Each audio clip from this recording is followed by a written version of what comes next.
The US insists political change is needed before it can grant Zimbabwe any sanctions relief. Let's get more perspective with Hank Cohen. Hank is a former US Assistant Secretary of State for African Affairs, serving under the first President Bush. Can you tell me, the United States is a superpower, Zimbabwe is not. So how is it that the US sees Zimbabwe as an unusual and extraordinary threat to US foreign policy? How can that be? That is unusual language. It's first of all, it's not a threat to U.S. security, but U.S. policy in Africa believes in human rights, good governance, democracy, economic development, and they see everything that's happening in Zimbabwe as a threat to that it's undermining our basic objectives in Zimbabwe.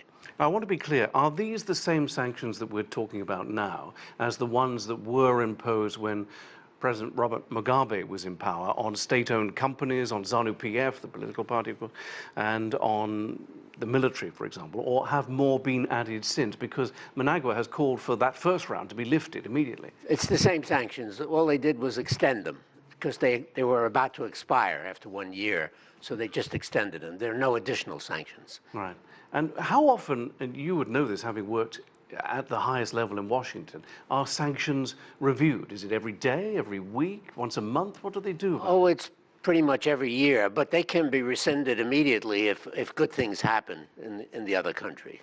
Now, what has been the effect, in your view, on the Zimbabwean economy as a result of the sanctions that have been in place now? Well, U.S. investments have never been very big there, but I think it's been a general depression of the economy. You know, Zimbabwe used to be the food surplus country of Southern Africa. They produce maize for all of Southern Africa. The second biggest producer of Virginia tobacco in the whole world. Well, all of that has declined, mainly because of Mugabe's policy of taking away land from the white farmers and that sort of thing.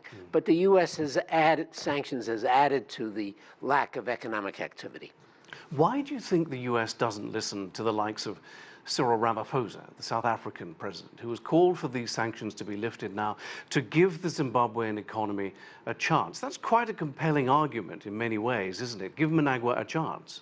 I know Ramaphosa very well. I have respect for him. I think he's right. I think sanctions should be lifted. But I think it was about a month ago, there was a terrible shock. Zimbabweans were peacefully demonstrating, and the army used lethal force, killing people who were demonstrating. This was a big shock in Washington, and we had no choice but to extend the sanctions. Now, do you think there might be some kind of ripple effect for U.S. foreign relations around the region because the U.S. won't lift the sanctions, even though regional leaders are calling for President Trump to do so? I don't think so. I think our relations with Ramaphosa and the other countries in the Southern Africa development community are quite good. I think we'll talk to Ramaphosa, and slowly but surely we'll come to a consensus with him. And does this open the door in any way more so for China than China is already there? Oh, I think it does. China is expanding. China does not have any political interests like good governance, democracy, etc. They're interested in trade and in development. So I think it does open the door to China. Okay. Hank, thanks very much for joining us. You're most welcome. Thank you. That's Hank Cohen.